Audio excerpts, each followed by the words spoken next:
નમસ્કાર મિત્રો, મારી યુટ્યુબ ચેનલમાં તમારું હાર્દિક સ્વાગત છે. આજે આપણે વાત કરવાના છીએ લાખા આપા કોઠીવાળા સાથે બનેલી ઘટના. રામ કોઠીવાળાની ત્રીજી પેઢીએ ભક્તિભાવ ધરાવતા એ લાખો કોઠીવાળ થયા હતા. રામ કોઠીવાળના ખાનદાની ખોરડાની એ ઉજળી પરંપરા તેના વંશજોએ જાળવી રાખતા લાખો કોઠીવાળ મજો કાંઠામાં ખૂબ આદર ધરાવતા હતા. જોકે લાખો કોઠીવાળ એક ન સમજાય તેવી મૂંઝવણ હંમેશા અનુભવતા હતા.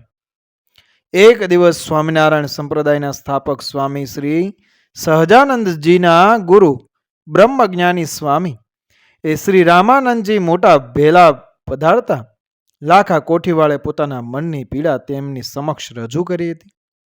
રામાનંદ સ્વામીજીએ એ વાત સાંભળી આંખો બંધ કરી લાખા કોઠીવાળની એ મનની મૂંઝવણનું રહસ્ય જાણી લેતા દારા શીખો થાપણ તેના ઘરમાં દાટેલી હોવાની માંડીને વાત કરી હતી.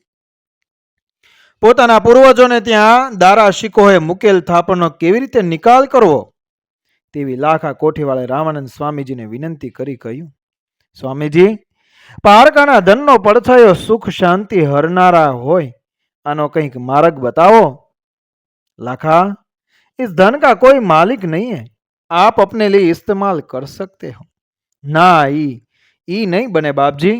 મારા વડવાઓએ જે ધન થાપણ તરીકે સાચવેલ હોય ઈ મારા માટે તો હરામ બરાબર છે.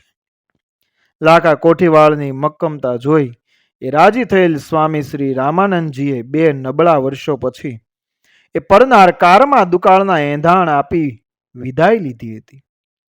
સ્વામી શ્રી રામાનંદજીની વાત પર અતૂટ શ્રદ્ધા ધરાવતા એ લાખા કોઠીવાળે પારકાનું ધન પરમાર્થમાં વાપરવાનો મનમાં નિર્ણય કરી અને અગમચેતી રૂપે લાખા કોઠીવાળે ઘરમાં દાટેલો દારા શીકોનો ખજાનો શોધી અનાજ અને ઘાસ ખરીદવાનું શરૂ કરતા મોટા ભેલામાં અનાજ અને ઘાસના ભંડારો એ ખડક્યા હતા. સ્વામી શ્રી રામાનંદજીની આગમવાણી સાચી પડતા સંવંત 1772 અને 1773 ચોમાસા નબળા જતા જેમ તેમ કરી પોતાનો ગુજારો કર્યો હતો. પરંતુ 2 નબળા વર્ષો પછી સંવંત 1774 ઈસવીસન 1718 ચોમાસા દરમિયાન વરસાદનો છાંટોય ન પડતા કારમો દુષ્કાળ પડ્યો હતો. આગળના 2 વર્ષ દરમિયાન નહિવત વરસાદના કારણે અનાજ ઘાસની તંગીના કારણે લોકોની હાડમારી વધી હતી. ત્યાં 3જા વર્ષે આકાશ સામે મીટ માંડી બેઠેલા લોકો ઉપર કુદરત રૂઠ્યો હોય તેમ ચોમાસું ખાલી ખમ જતા લોકો ત્રાહિમામ પોકારી ઉઠ્યા હતા. નદી નાળા અને તળાવો એ સુકાઈ ગયા હતા તો કુવાઓના પાણી એ પાતાળમાં ઉતરી ગયા હતા.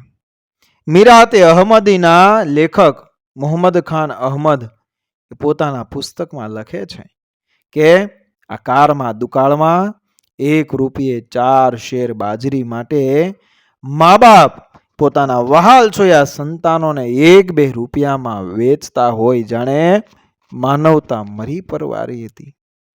ગુજરાતના પાટણવાડામાં પાણીની કારમી અછત થતા એ લોકો માળવા તરફ હિજરત કરી ગયા હતા તો માણસો અને જાનવરો ચારે બાજુ ભૂખે ટળવળતા તરફડી મરી રહ્યા હતા. આ કપરા દુકાળમાં અપૂરતા પોષણના કારણે રોગચાળો ફાટી નીકળ્યો હતો. રોગચાળાના કારણે લોકો અને જાનવર જીવાતની જેમ ટપોટપ મરી રહ્યા હતા. ગુજરાતના મોગલ સુબેદાર હૈદર કુલી ખાન અને જૂનાગઢના દીવાન રઘુનાથ દાસે 74 દુકાળમાં લોકોની હાડમારી ઘટાડવા ઘણા બધા પ્રયત્નો કરતા કોશિશ કરતા અનાજ ઘાસની સંગ્રહખોરી અટકાવવા પ્રતિબંધ મૂક્યા હતા. જોકે અનાજના દાણા માટે વલખા મારતા સામાન્ય માણસ માટે દુકાળના દિવસો કાઢવા દોયલા થઈ ગયા હતા. 74 દુષ્કાળનો વિકરાળ પંજો ચારે બાજુ ફેલાતા લોકોમાં હાહાકાર મચી ગયો હતો.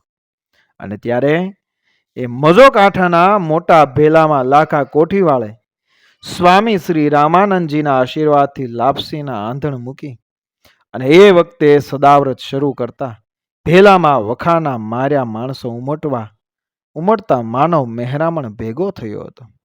લાખા કોઠીવાળાએ માણસો ઉપરાંત મૂંગા પશુઓ માટે નિરણ પાણીની વ્યવસ્થા કરતા લોકો એ પોતાના ઢોર ઢાંખર લાખા કોઠીવાળાના આશરે મૂકી જતા હતા.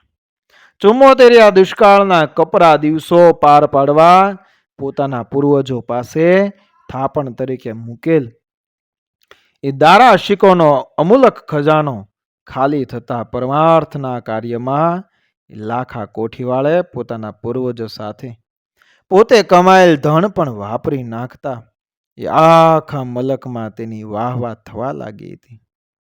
લાખા કોઠીવાળના લાપસીના સદાવ્રત સાથે પશુઓના ઘાસચારાની એ વાતો રાજા રજવાડાઓ સુધી પહોંચી હતી. પોતાના તાબાના મોટા ભેલા ગામના લાખા કોઠીવાળની નિસ્વાર્થ સેવાની સુવાસ મોરબીના રાજા કાયોજી સુધી એ પહોંચી હતી.